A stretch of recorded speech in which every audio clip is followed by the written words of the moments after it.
Gerard bwe yabagambye nti Amerika tesobola kuteeka ssente weetalaba.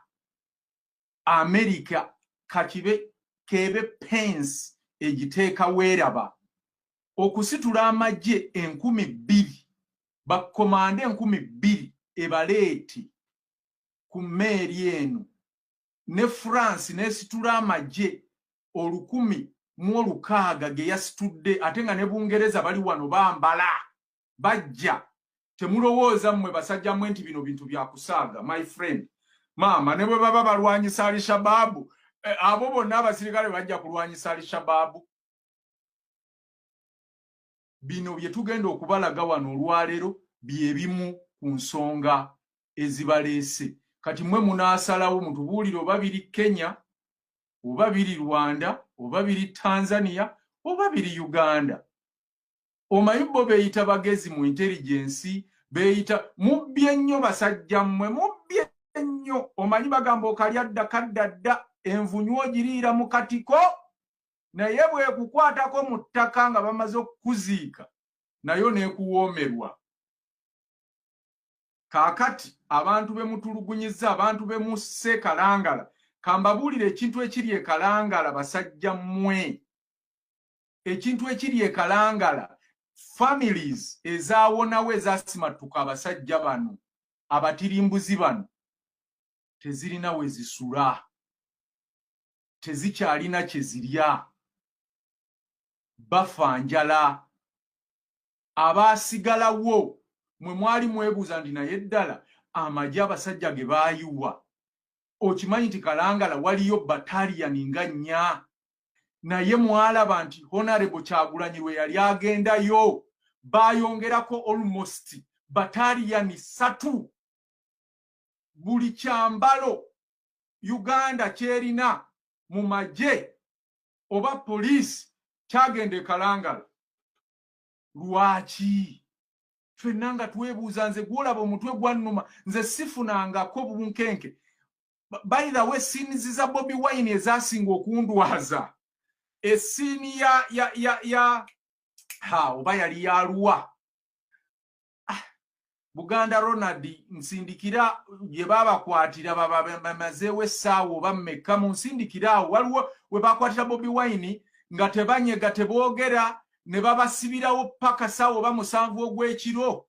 Kakati eyo siini yampisa bubi nnyo. Kati siini eyaddako yali ye Kalangala. Nze nali sigambangako Bobi Wine nti yimiriza campaign until that day Kalangala. Bwe yagamba nti addayo namugamba nti honorable kubanga kati ate bw'onootukutula emitima ffenna onoofuga baani because kye nalaba naye nga twebuuza kiki ddala abasajja bano kiki ddala bakola bino ebintu. Lwaki bakutta abaana bano bonna ne babasiba mu kooti maasho? Lwaki agenda e Kalangala? Lwaki be baakwata eri yonna babasibiranga mu makomera? Lwaki ab'e Kalangala be baatwala okuwozesa mu kooti ez'amagye? Musheyalinga vidiyo eno mulabe ekiri e Kalangala bannayuganda. Bano abasajja baazimba ddensi mu nsi already endala. Kalangala is a country in another country. Ekuumibwa okusinga amagye agakuuma abantu ba bulijjo e Uganda mu nsi yonna ng'ogasezi district. Why? Lwaki mulowooza kiri bwe kiti? Tusumuludde.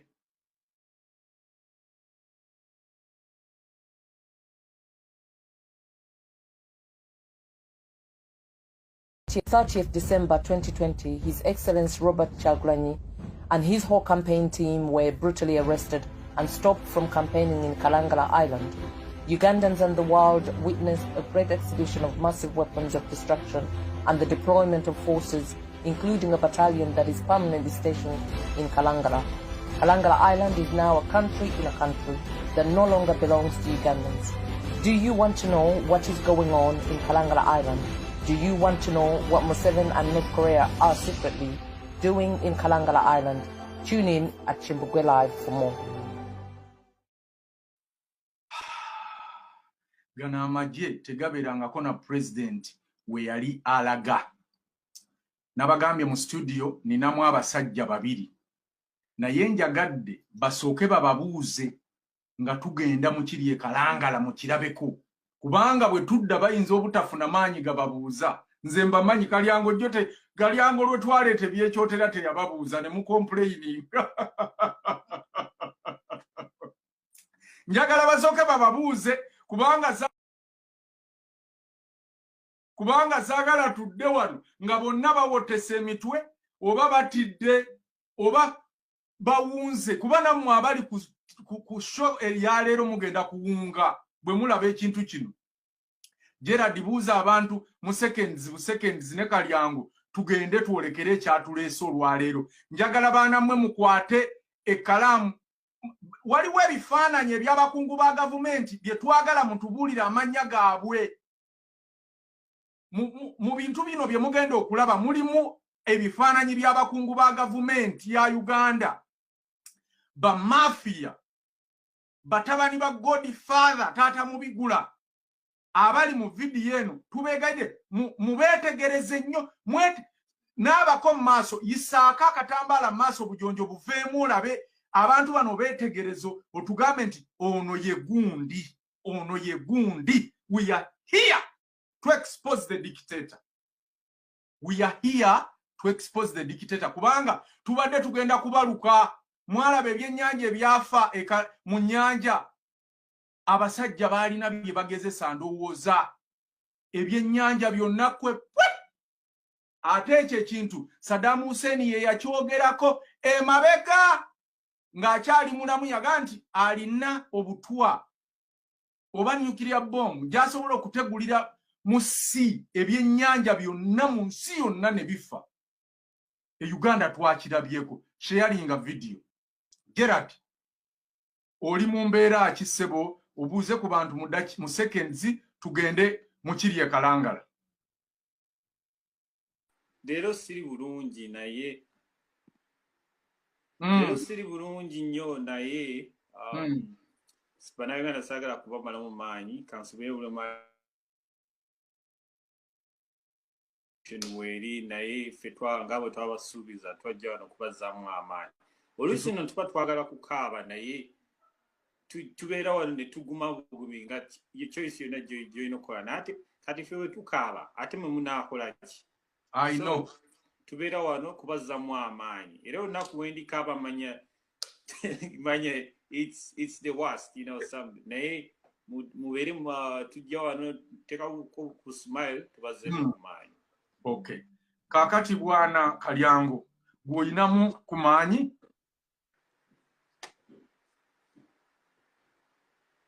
Tukuwulira ssebo bwana Kalyango.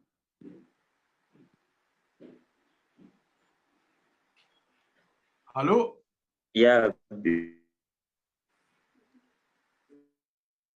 Bannange kirabika bagezaako kutawaanya bagezaako gikwatamu naye engeri gyenkyassa n'amaanyi.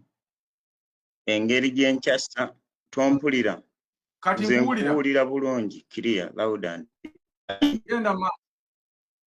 genda maaso. I'm not muted. Yeah. Nkomyewo. Am I okay? Okay. Kitegeeza n'ensi mpulira. Birungi si birungi naye ffe tugamba ekintu kimu nti tulina okugenda maaso era no matter what the situation is. On that note njagala ogamba bannayuganda nti me who is talking to you, I'm your friend, and if you cannot listen to a friend, I don't know whether you can afford to listen to the enemy. Having said that, bw'oba ofunye ekirungi olwaleero weeyise engalo mu maaso n'afunye ebizibu kuba bye bisinga e Uganda, Mukama akugumye.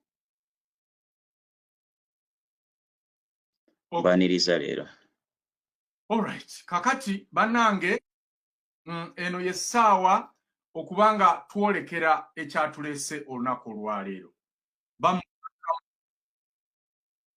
Bamukakamu wuliriza kigambo ku kigambo tusobole kubanga tutegeera